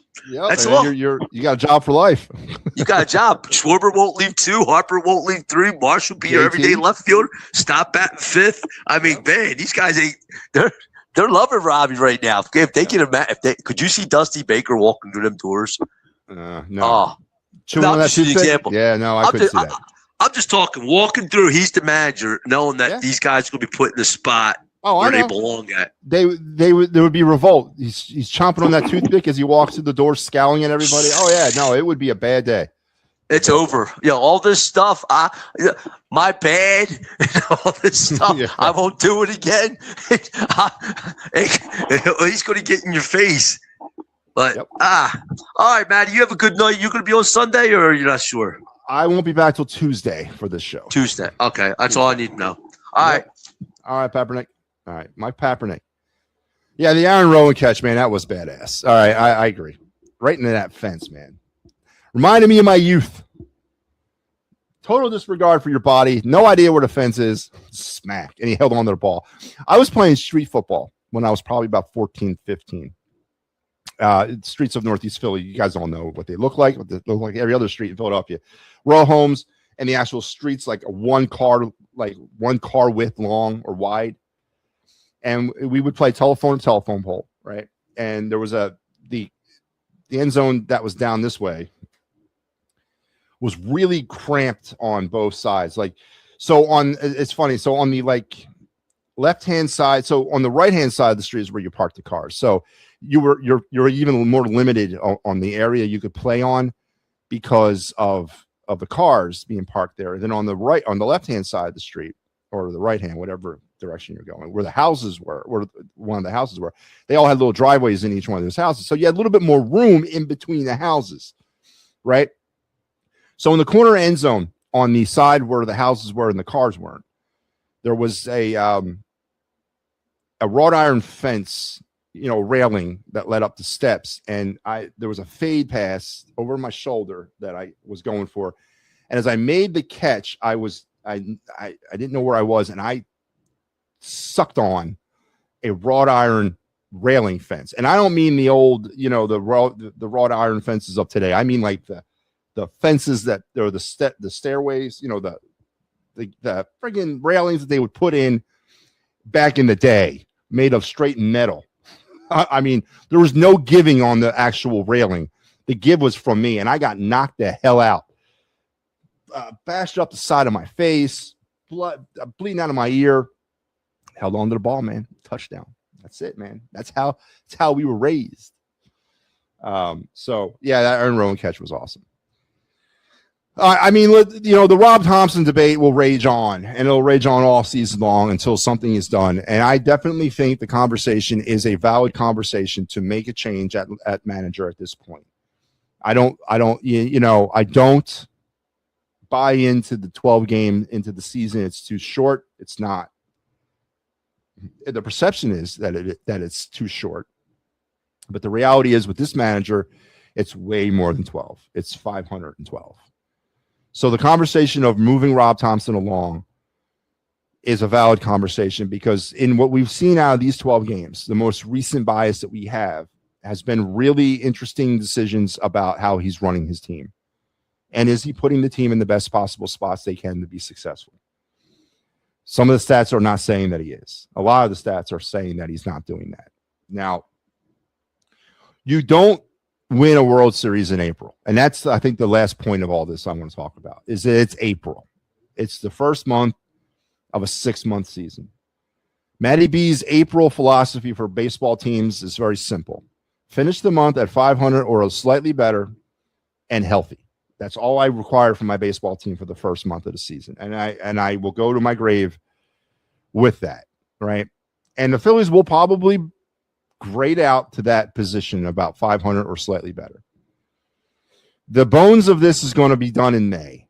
This is where Rob Thompson's fate is going to be decided. It's not going to be decided in April unless the wheels completely come off this team and they go 15 games under 500 and have a dreadful month of April.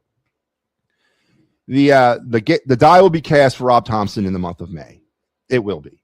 And that's where they'll make their decision about Rob in the month of May. So we're going to have to buck up for the next month and deal with Rob Thompson's ass again. And I agree. It's frustrating. It's very frustrating. All right, let's get to the of the night segment. And then I want to transition to clear the ice. So let's go of the night, and we'll do clear the ice.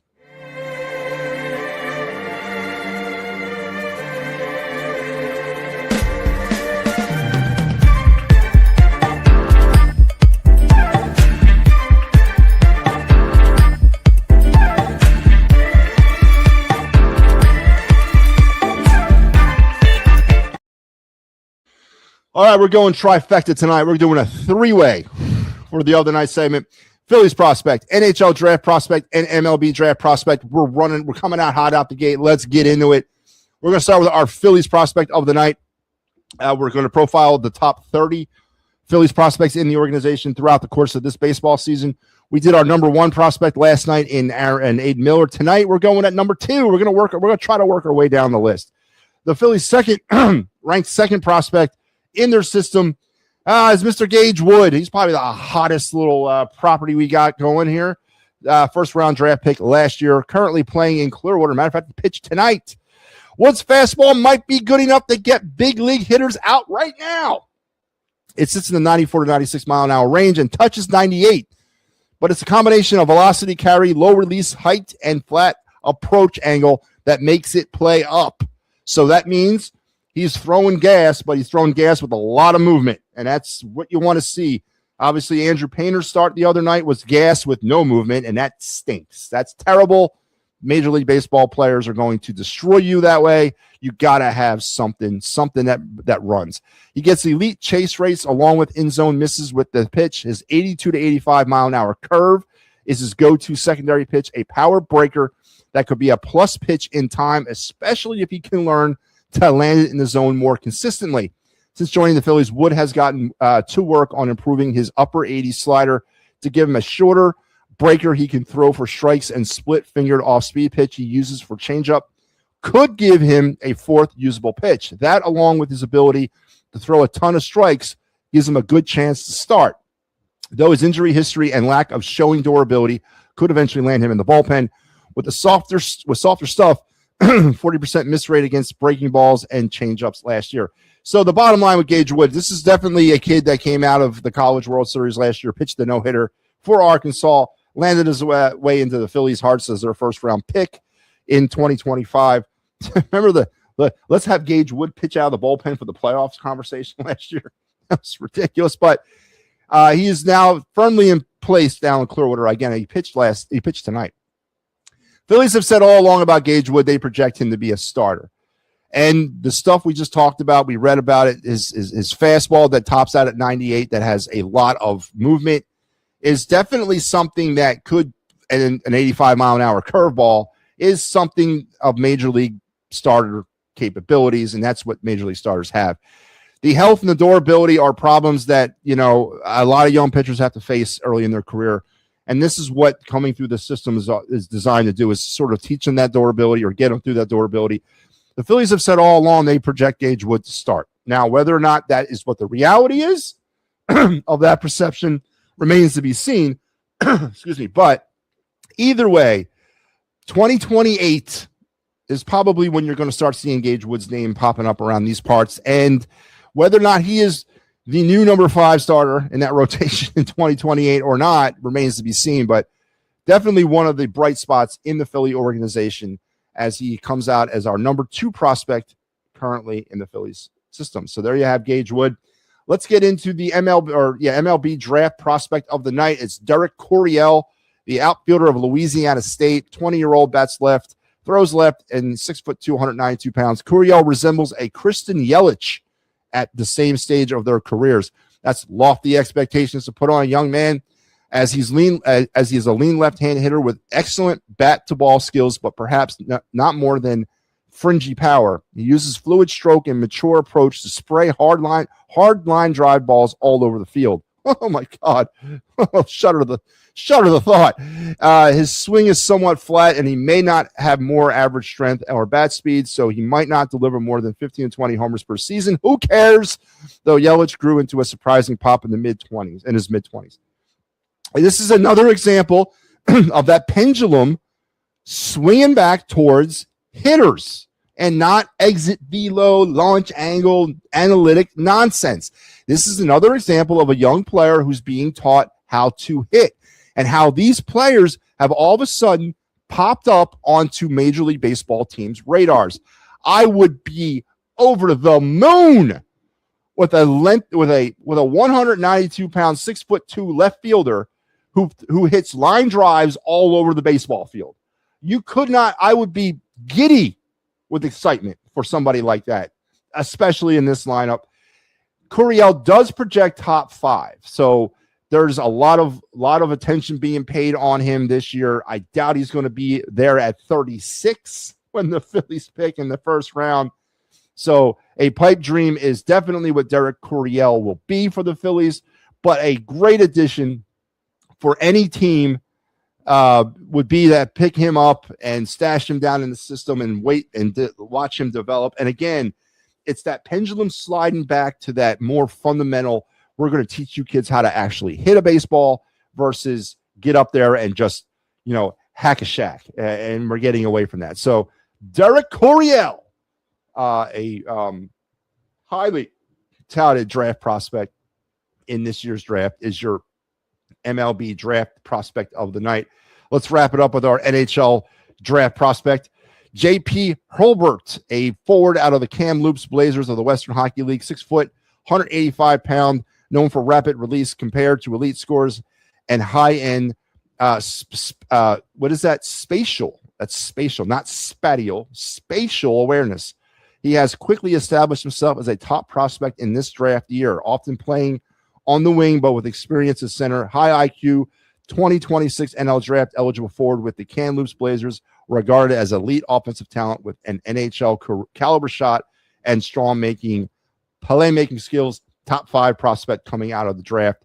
I don't see this kid at 183 pounds and 6 foot being any sort of center situation, a left winger or a winger. It doesn't really matter what side, I guess. It's pretty much where he would fit into. Again, a top 10, I think he's projected at. And right now, the Flyers are not going to be picking anywhere near the top 10. But a good-looking young player in a draft that's not really seeded with much standout talent in terms of come off the headlines and grab you, other than, of course, Gavin McKenna, who's a projected number 1. But JP would definitely fit and be that. He's the mold of the I don't want to compliment the Trevor Zegras, but he's in that mold of player, right? He's in that sort of playmaking vein, right? Where, he's a facilitator, quick hands with an NHL caliber shot. So second line guy, maybe on any NHL roster, top 10 projected talent. JP Hurlburt of the Kamloops Blazers is your NHL draft prospect of the night. That is going to take us to the end of this program, but stay tuned because coming at you in about 40 seconds, we are going to transition to the Clear the Ice Flyer postgame show. Better late than never. Flyers lost 6-3 tonight. Was it 6-3 or was it 6-2? I've already forgotten. 6-3. So let's pause for the cause. Let's get into the Flyers, and here we go.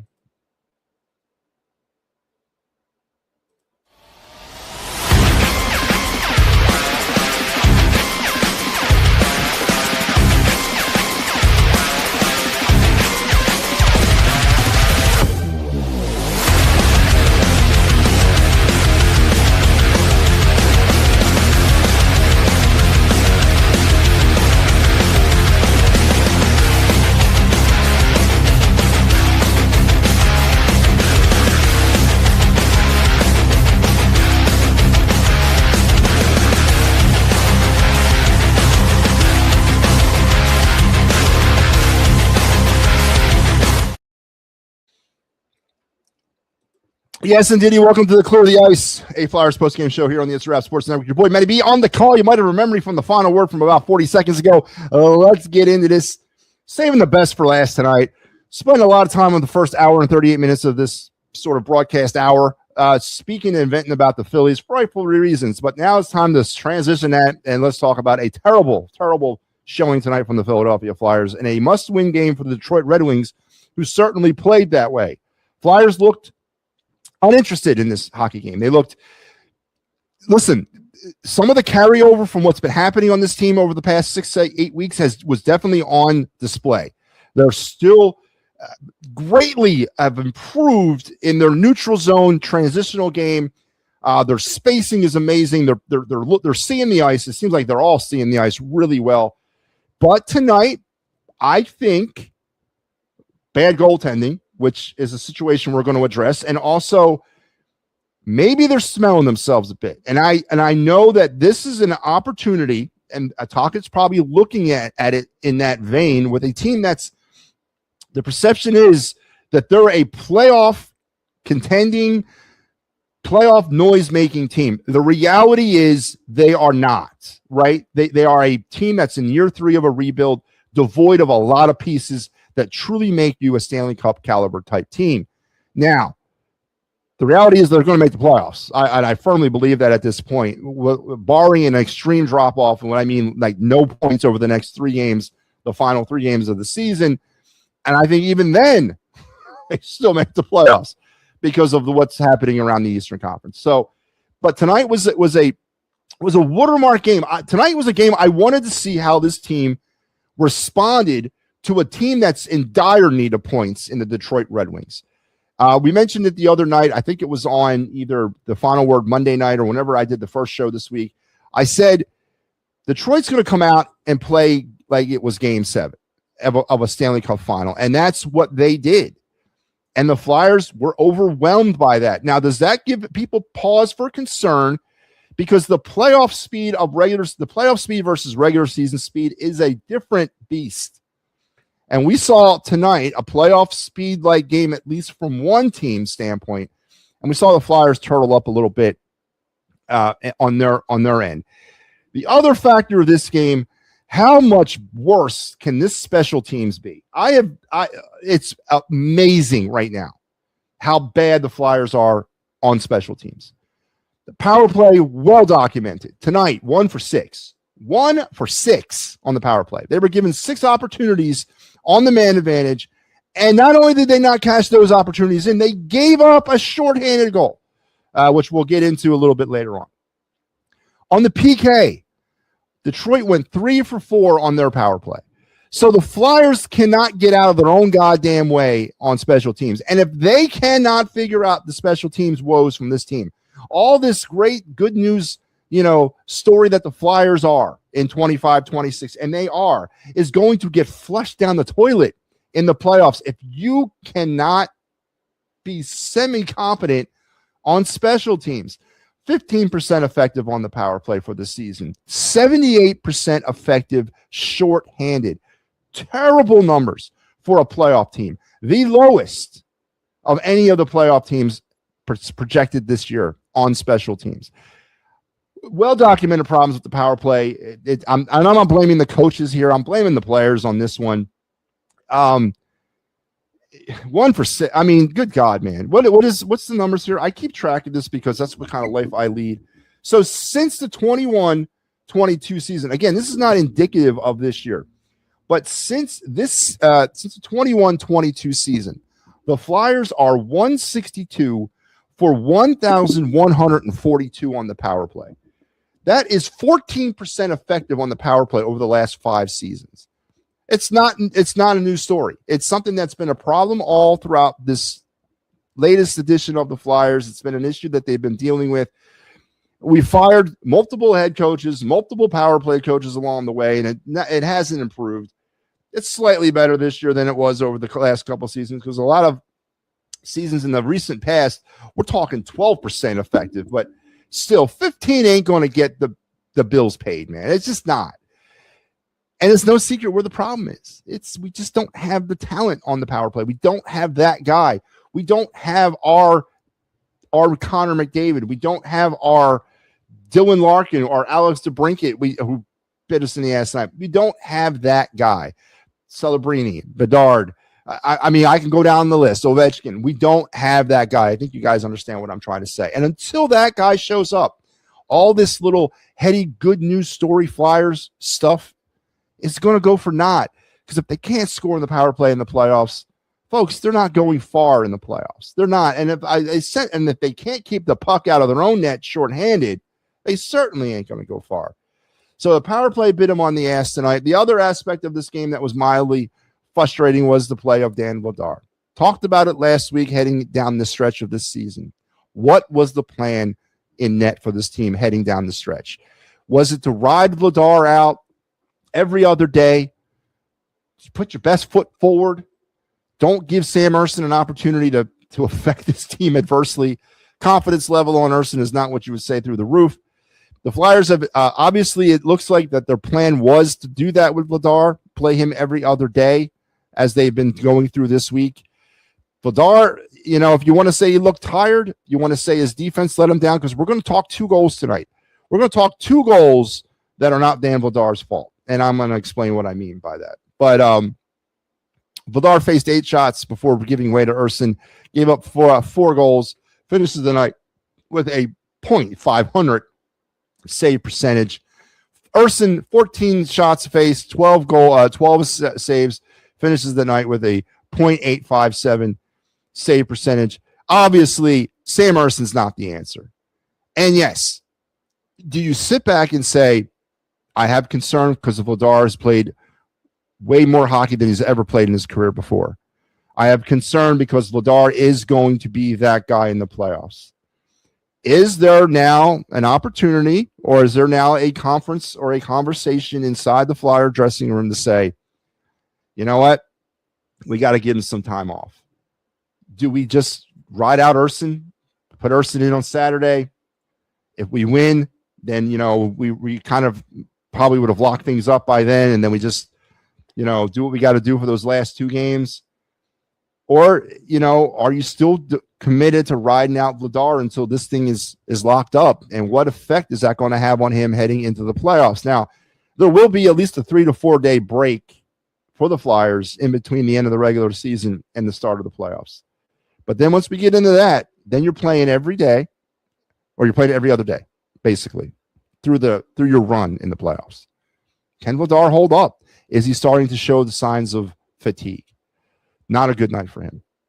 On the other side, the Red Wings went with 2 goalies as well. Gibson, 15, started the game, faced 15 shots, made 13 saves, a .867 save percentage. Cam Talbot came in, 12 shots faced. He gave up a goal. Finished with a .917 save percentage. Let's head over to the box score on this bad boy. Let's talk some admin stuff before we get into it. Flyers healthy scratches or inactives tonight: Garrett Wilson, Garnett Hathaway, Noah Juleson, Carl Grunderson, Nikita Gurbankin. For the Red Wings, Travis Hammock, Mason Appleton, Michael Rasmussen, Alexei Sandin, Palinka were the inactives for the Red Wings. And let's get right to it. First off the bat, the Flyers and the Red Wings at the Little Caesars. Is this still Little Caesars out there? Little Caesar Arena. I know it's not Joe Louis. Alex DeBrincat, his 40th goal on the power play at the 2:28 mark of the first period in a goal that it was mystifying. We're going to look at it here in a second. Raymond and Sider with the assists on the goal to give the Red Wings the 1-0 lead. And, of course, it was on the power play. Did I mention the Flyers were a terrible the Red Wings were on the power play 4 times, and the Flyers surrendered 3 shorthanded goals. It's just amazing. But DeBrincat gets the scoring going, and let's bring up that goal because it's definitely worth a second look. It was a mystifying goal, if you ask me. I really like seeing it. Let's bring it up.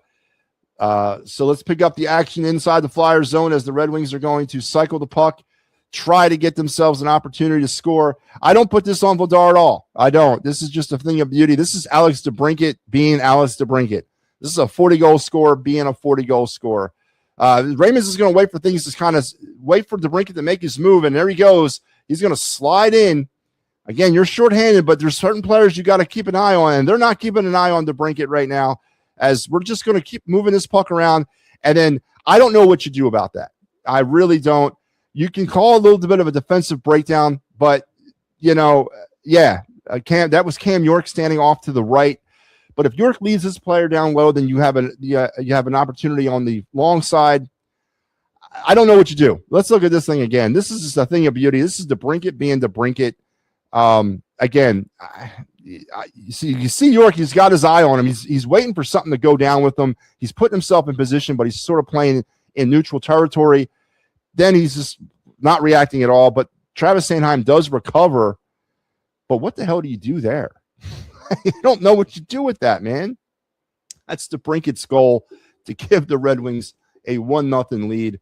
As I said, I don't necessarily blame the Flyers defense on that. That was just a thing, not a thing, a thing of beauty. But the Flyers would get it even at the 13:24 mark. Christian Dvorak's 18th from Martone, his 4th, and Travis Konechny, his 40th. That was a tip-in play that tied the game up at 1, and that would be your scoring heading into the first intermission for the period. The Flyers were all over the Red Wings on the shot totals, 11-4, but only could get 1 goal for their efforts. Second period, Mortiz Sider, his 10th on the power play. You're gonna be hearing power play and shorthanded a lot here. Patrick Kane is 39th, and Larkin is 31st to give the Red Wings a 2-1 lead at the 32-second mark of the period. Very well documented. You can't give them up early in the periods, and you really can't give them up late. But that's going to get the Red Wings the lead. And then here comes the Dylan Larkin show, the gold medalist, Olympian, all-time great Detroit Red Wing. His first goal came at the 150 mark of the period on the power play. Again, his 32nd from Kane and Sider to make it 3-1. And then the goal that broke the back of the Flyers, as the Flyers were, down 3-1 or down. Yeah, it was just down 3-1 at this point. But still, you kind of felt like, especially what this team has been like over the past 6 to 8 weeks, there's a chance here, man. We've seen them come back. We've seen them do things throughout this little run that makes you believe. And all season long, honestly, it's not just throughout this little time frame. All season long, they've been very resilient and battled their way back into games. But this goal here, on the Flyer power play, mind you, have I mentioned on the Flyer power play? The Flyers are on the power play here. This is a goal that broke the back, and this is a goal that tells me, again, just how far away the Flyers are, and they truly are a young team. Let's roll the tape. Again, we're going to pick up play inside the Red Wing zone. Flyers are doing a really good job of cycling the puck, keeping control of the puck, trying to set something up. Things do kind of open up here at the point for Tyson Forster. Again, a very good little sequence here as heads up, looking for the pass. Here we go. Forrester is going to get the puck with some momentum, and he's got separation, and he's walking his way up. He's got traffic in front. I know the camera angle here is not that good, but to kind of give you the perspective from the overhead view, he's got room. He's got some opportunities. He's got Martone right in front of him. He's got a Red Wing player in front of Martone, and he's got a Flyers player in front of him. He's got traffic, and you can see he's looking, he's maneuvering his way, kind of go to the outside or the inside of the dot to set him up for a shot. But then he does something you just can't do. He forces a pass far side. There was no reason, in my opinion, because I saw this in real time, I'm like, no, don't pass it, because I could see the play. The player kind of slid down. There was a slight avenue for a pass here. But you had so much of a scorer's opportunity in front of you with all the traffic. So you get a shot on net. All right, you don't score, but you potentially have a rebound. You got two players crashing. Actually, you'll have three players versus one Red Wing defender, because you got a Red Wing defender on the ice. You have three players crashing the net. You have an opportunity for a rebound. Forrester forces the pass. It's a terrible pass. It goes awry, and then here we go. The Red Wings are going to start back shorthanded on the transition, 2-on-1, and here comes Dylan Larkin with a full head of steam, and you just knew it. I knew it. We knew it. Watching it, Forrester's late, but he makes a hell of a chance to try to get back into the play, and then Larkin's going to go backhand, the forehand, and Forrester sort of over pursues, and then Vladar's just kind of hung out to dry on the play. And that was it, man. That was the game. That was the backbreaker for me. I knew it was curtains after that. I get what they're doing. I understand the philosophy. They're feeling good. They're feeling confident about themselves. But you can't get away from like hockey. And you just had a better opportunity to take the shot there. Don't force a pass, cross ice. Take a shot. You had numbers in front of the net for a potential rebound situation. Instead, you really, again, I think that was an overconfident move by Tyson Forrester to make a pass there where he really should have taken the shot. Again, that was Larkin's 33rd and second of the night, but the Flyers would get it somewhat reasonable about 5 minutes later. Porter Martone, his second goal of the night, 2-point night for Martone. Zegras and Drysdale on the helpers, and that is what you would have going into the second period intermission. 4-2 at this point. Detroit flipped the script on the Flyers in the second period, out shooting them 12-6, setting up the third period. And it was at 7:01, Patrick Kane. He would put in his 16th from Everson and Sider to make it 5-2. And then Larkin would complete the Hattie, making it 6-2 at the 11:39 mark. His 34th from Schneider and Raymond. 50 assists now for both of them on the season. And Luke Glendening would get the Flyers at 18:09, his second of the year from Barkey and Couturier. And that's how you get 6-3. It's not really that hard to figure out where this game went off the rails. Special teams has been dreadful for the Flyers. It's not been one of their strengths all season, and tonight definitely bit them on the ass. And when given opportunities to sort of sway the momentum back, you got to take the opportunity to sway the momentum back. And not good goaltending, as we saw there. So that was your final for the game, 6-3. Flyers would outshot Detroit in the third period, 10-6. On the game, they outshot Detroit 27-22. Flyers were 1 for 6 on their power play. Detroit was 3 for 4 on theirs. And there it tells you with all you need to know, as well as a shorthanded goal. Flyers would take the puck away 3 times, give it away 12, and force 13 block shots. And there you have it, 6-3. And the Flyers missed an opportunity to really kind of put some more space in between them and their competition, sort of locking down that playoff spot. But they did not do it tonight, so we'll have to regroup for Saturday night as we'll take our show on the road to Winnipeg for our final regular season road game in Western Canada and on the season, as the Flyers will battle the Winnipeg Jets and Olympic gold medal stand-on-your-head Connor Hellebuyck, as the Flyers will try to get their points back, get some more points, get a little bit more distance before wrapping the season up next week. So Mike Lauro will have the call for you Saturday night. This is, by the way, our Fightin's final for the weekend. Mike will have you Friday. I'm coming at you over the Saturday and Sunday. So you'll be seeing me this weekend on the Fightins Final. So never fear, I'll be there. Folks, been fun. Final word, clear the ice, a twofer. That's what we've been doing them a lot lately.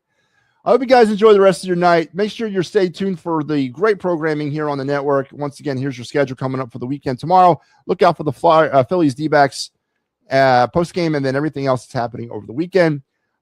Be good, everybody. Have a great night. Enjoy your Friday, last day of the work week for a lot of you. And we'll talk again over the weekend. Take care.